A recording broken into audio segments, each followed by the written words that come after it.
Boa noite, está no ar o Notícias da Hora pela sua TV Tiradentes.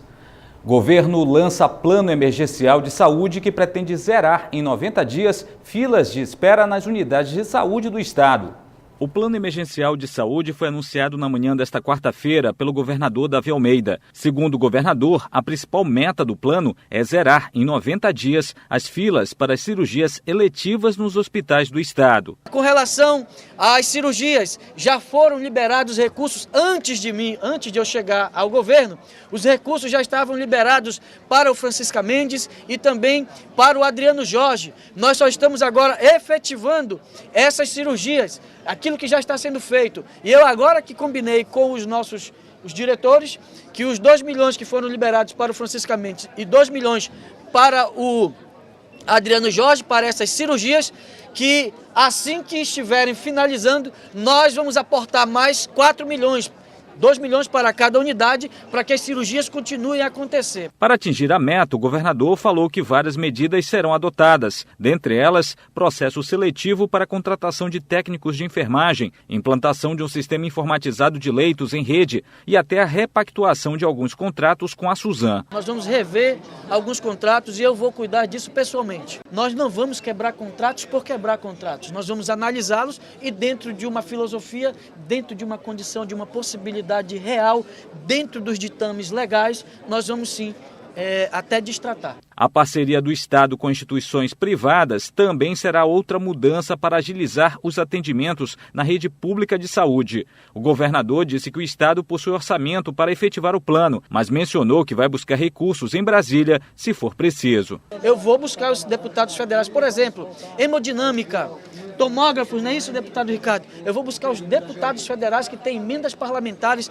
e nós vamos mapear os lugares, os municípios onde nós podemos instalar e assim não trazer essa demanda, não trazer esses pacientes do interior para a cidade de Manaus, um exame que ele pode fazer, por exemplo, no município polo, como Tabatinga, como Irunepé, como Maitá, como Parintins, Itacoatiara. Ao todo, 137.482 pacientes aguardam por consultas e exames no Amazonas. Outros 6.966 pacientes esperam somente por cirurgias em todo o estado.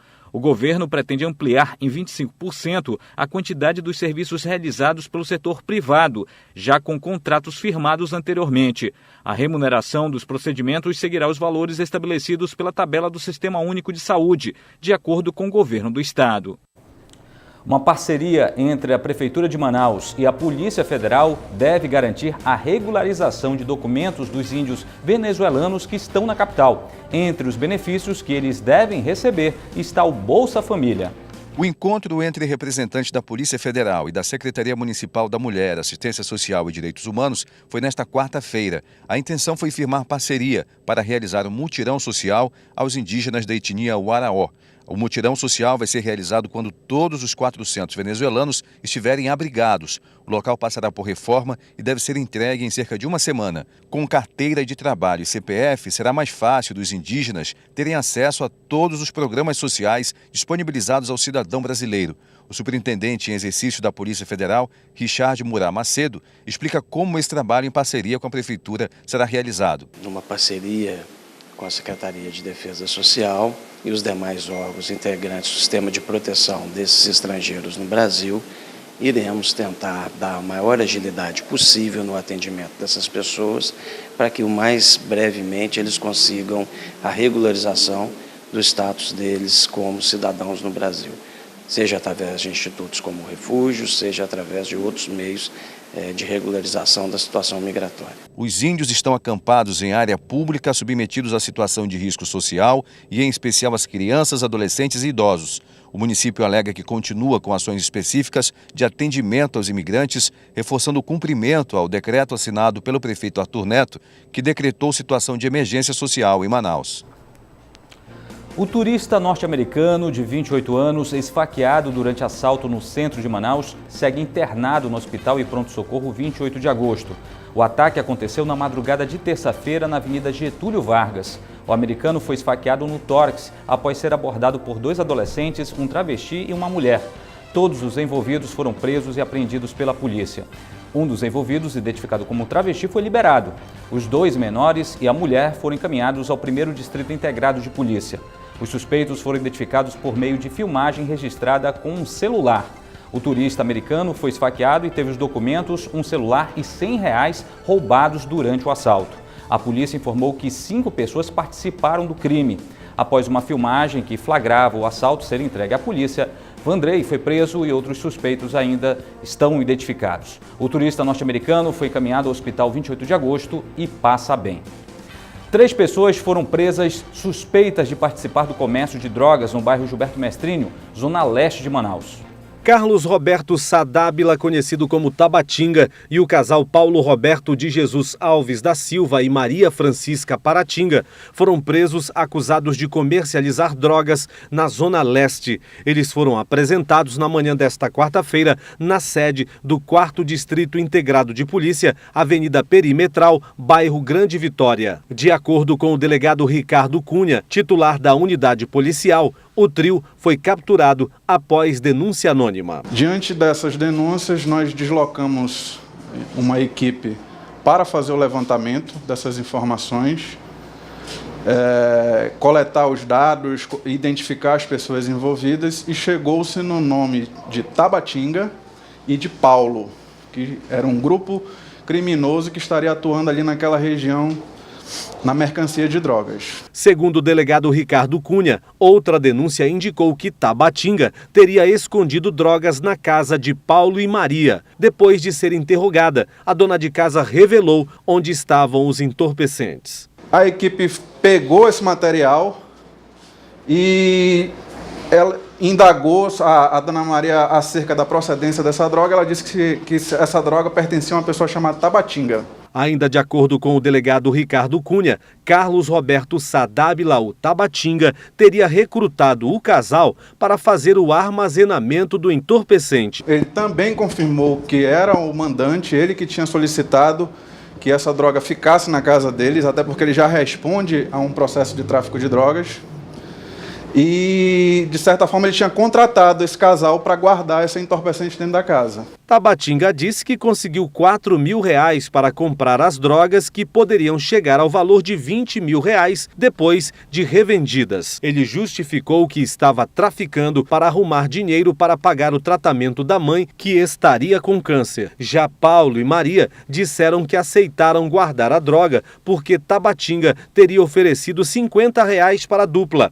Eles disseram que aceitaram, pois precisavam comprar medicamento para a filha de 1 ano e 4 meses que está doente.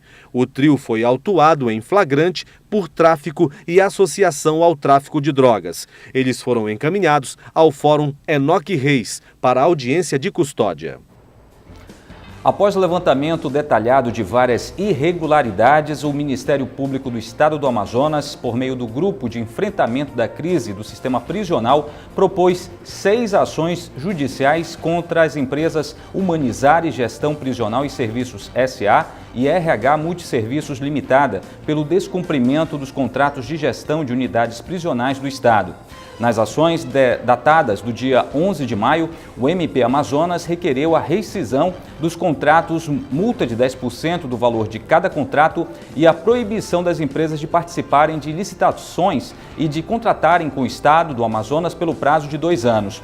O valor total de multas que o órgão requereu das 2 empresas ao Judiciário é superior a R$23 milhões. Atualmente, as empresas Humanizare e RH Multisserviços mantêm contratos de prestação de serviço para a administração prisional das unidades Complexo Penitenciário Anísio Jobim, o Compage, Instituto Penal Antônio Trindade, IPAT, Unidade Prisional do Puraquequara, UPP, Centro de Detenção Provisória Masculino, CDPM, Centro de Detenção Provisória Feminino, CDPF e Penitenciária Feminina de Manaus, o PFM.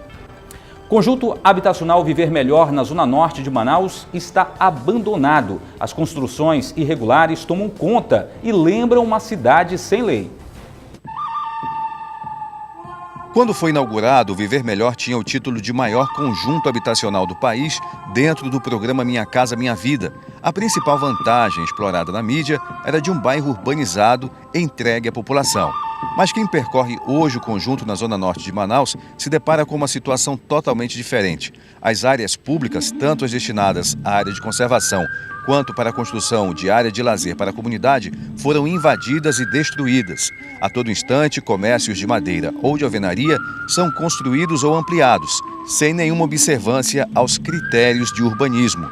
Dona Maria Silva diz que está apenas aproveitando a brecha disponibilizada pelo poder público. Virem alguém aqui para nos orientar, né? Olha, o padrão é esse, e ver as condições de cada um e colocar uma forma assim que todos possam pagar, que ninguém quer nada de graça, né? Sem nenhuma fiscalização, um dono de um apartamento aqui nas proximidades resolveu fazer uma garagem no meio da rua. E os outros, como é que fazem para passar? Bom, isso aí já é com eles. Eles que se virem. É mais ou menos essa filosofia que reina por aqui. Andrei Souto mora há alguns anos no Viver Melhor e a cada dia tem certeza do abandono e do desprezo que o local recebe diariamente de quem deveria cuidar do local. As autoridades municipais e estaduais. Aqui nós estamos aqui mesmo, entregue aqui, é só Deus por nós, porque as invasões estão crescendo, não é? Aqui não tem policiamento extensivo assim para verificar isso, o que está acontecendo. Mas o abandono não se dá apenas nos logradouros públicos. O abandono também é social e moral. Conhecemos uma criança de 11 anos que não estuda e que passa a maior parte do dia sozinha vendendo na mercearia improvisada, que ela diz ser da mãe e do padrasto. Exposta a todo tipo de exploração, ela diz que faz isso para ajudar em casa, porque, segundo a mãe, não havia vaga em nenhuma escola nas proximidades. Você tem quantos anos? Eu vou fazer 12. Tem 11 anos. Uhum. Você já vende, dá troco, dá tudo. Você que coordena aqui. É. E você não tem medo? Não, porque eu sei que Deus está comigo. Teus pais falam o quê? Tua mãe fala que teu pai tem que trabalhar, é isso que eles falam? Não, às vezes é a gente mesmo que quer trabalhar, se interessar, porque quando a gente crescer, a gente já crescer aprendendo, já crescer fazendo as coisas. Você sabia que você é muito novo, que pela lei você não poderia estar aqui, você teria que estar estudando? É, mas só que não tem vaga nos colégios. Conjunto Viver Melhor, um exemplo de que é possível fazer toda uma população regredir no tempo por conta da falta de zelo e de acompanhamento das autoridades locais.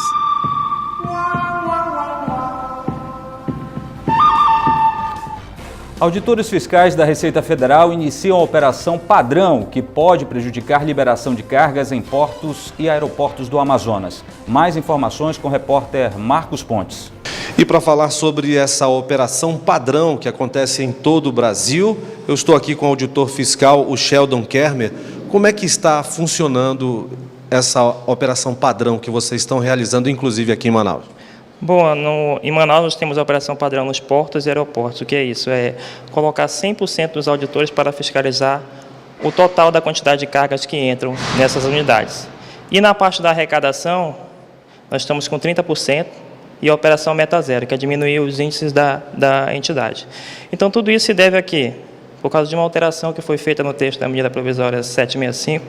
Essa alteração é mais um golpe para tentar reduzir o poder de fiscalização do auditor fiscal, assim como as pessoas politicamente expostas, que é o quê? É uma lista de pessoas poderosas que, se forem investigadas, você vai ser questionado, o auditor fiscal. E também como sigilo dentro do sigilo que foi criado com a lei de repatriação, que é o quê? Que é quando a pessoa vem e declara bens que estavam no exterior, ocultos, o CPF dela é substituído pelo CNPJ da Receita. Isso inviabiliza uma investigação pelo auditor fiscal. Então, contra mais essa medida, essa paralisação não é por causa de remuneração, é só uma questão de redução da atribuição que os poderosos estão tentando impor ao auditor fiscal. Tem previsão de término? Vocês vão aguardar a votação em Brasília? Como é que é? Provavelmente até 1º de junho vai estar concluída essa votação e a transformação em lei da medida provisória. Então vocês devem ficar até 1º de junho, assim, com a Operação Padrão? Podemos até passar de 1º de junho se o texto não ficar da maneira que os auditores fiscais votaram em Assembleia e acordaram com o governo.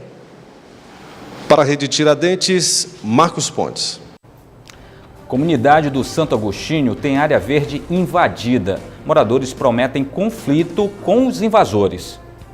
A área fica na rua Assírio de Oliveira, no Santo Agostinho, zona oeste da cidade. O local, segundo os moradores, foi cultivado por mais de 20 anos pela comunidade, que só dispõe dessa área para lazer. E no último sábado foram surpreendidos por um grupo desconhecido, como explica o presidente da comunidade, Márcio Almeida. Chegaram já aqui, para tomar posse do local, com material, com polícia, né? E aí houve atrito entre a população, né, que não queria deixar construir nada aqui, né? Como vocês podem ver, uma área verde, né, que temos bastante árvore, e é o único espaço que a sociedade tem aqui, os moradores do bairro têm. Agora os moradores temem que o pior aconteça, já que o outro grupo está requerendo o terreno junto ao governo do estado e já ameaçou voltar no próximo sábado com os materiais de construção da obra que pretendem fazer no local. Comerciante morador do bairro há 20 anos, Luiz Mouta diz que está revoltado com a situação. Está todo mundo frustrado devido a esse acontecimento, né? Está todo mundo até indignado, revoltado, ninguém aceita essa situação. E para isso a gente está aí lutando, né? Para readquirir, ou seja, derrubar essa licença que eles têm, e que se é para fazer um clube de mães, beneficiar algo que seja benefício para a sociedade, digo, para a comunidade. E não para essa associação aí que vem do Campos Elíseos, que a gente não conhece, nunca fizeram nenhuma reunião conosco. Para tentar resolver o problema, a Associação de Moradores entrou com um pedido junto à Comissão de Assuntos Municipais da Assembleia Legislativa do Estado. João Júnior, membro da comissão, explica o que já foi feito. O deputado oficiou para a Secretaria que ela informe qual a real situação do terreno, de quem é a propriedade do terreno, se o terreno é do Estado, se o terreno é de um particular, quem está pedindo e em qual fase do processo se encontra, né, esse pedido. Amanhã nós iremos até a Secretaria para ver essa real situação e, se for o caso, a Associação de Moradores também entrar com pedido, requerendo essa área para eles. No local existem árvores que foram mantidas na época da invasão que deu origem ao bairro. A própria comunidade é quem realiza a limpeza e manutenção do local e agora está preocupada com o futuro do espaço verde, onde idosos e crianças brincam diariamente e praticam atividades físicas, como destaca o morador Luiz. Não tenha dúvida, a população está indignada e pronto para o que deve vir. Agora a gente fala e aconselha que isso não pode acontecer, né? A gente tem que evitar esse tipo qualquer tipo de violência que seja, só que a população vai se apegar com qualquer tipo de defesa, né? O representante da comunidade irá nesta quinta-feira também protocolar um pedido de posse da área na Secretaria de Políticas Fundiárias do Estado. O projeto vai levar práticas esportivas ao Centro Cultural Povos da Amazônia. O local, que é pouco utilizado pela comunidade, agora ganha um novo atrativo. Com o objetivo de ampliar a prática esportiva em vários pontos da cidade, é que a Secretaria Estadual de Esporte iniciou nesta quarta-feira mais um projeto voltado para modalidades olímpicas e também caminhada. O Centro Cultural Povos da Amazônia é quem vai começar o projeto com aula de jump e vários esportes, como explica o diretor de eventos da CEGEL, André Galvão. Um dos nossos objetivos é fazer com que ele vire hábito para a população, a prática da atividade física. Então a gente vai abrir o espaço dias de segunda, quarta e sexta. O complexo vai estar aberto para a população. Então basta chegar, ter boa vontade de fazer atividade física e chegar junto com a gente aí. Para chamar a atenção da comunidade, aulas de dança também estarão na programação. Então a gente vai ter aula de ritmo, de zumba, a gente vai ter várias modalidades de academia, como step, como jump, né? Tem um espaço kids, onde as atividades esportivas, as modalidades esportivas, principalmente as modalidades olímpicas, vão ser oferecidas para as crianças. As atividades serão todas as segundas, quartas e sextas, das 5 da tarde às 9 da noite, e deverão ser levadas também aos Centros de Convivência da Família e à Vila Olímpica de Manaus. Esta edição do Notícias da Hora vai ficando por aqui. Para rever as reportagens exibidas nesta quarta-feira, acesse o nosso canal de vídeos na internet. O endereço é youtube.com/TV Tiradentes. E você pode mandar sua sugestão de pauta para o nosso e-mail, redacal@redetiradentes.com.br, ou ligue para a nossa redação 3616-3800. Muito obrigado por sua companhia, uma excelente noite. Até amanhã.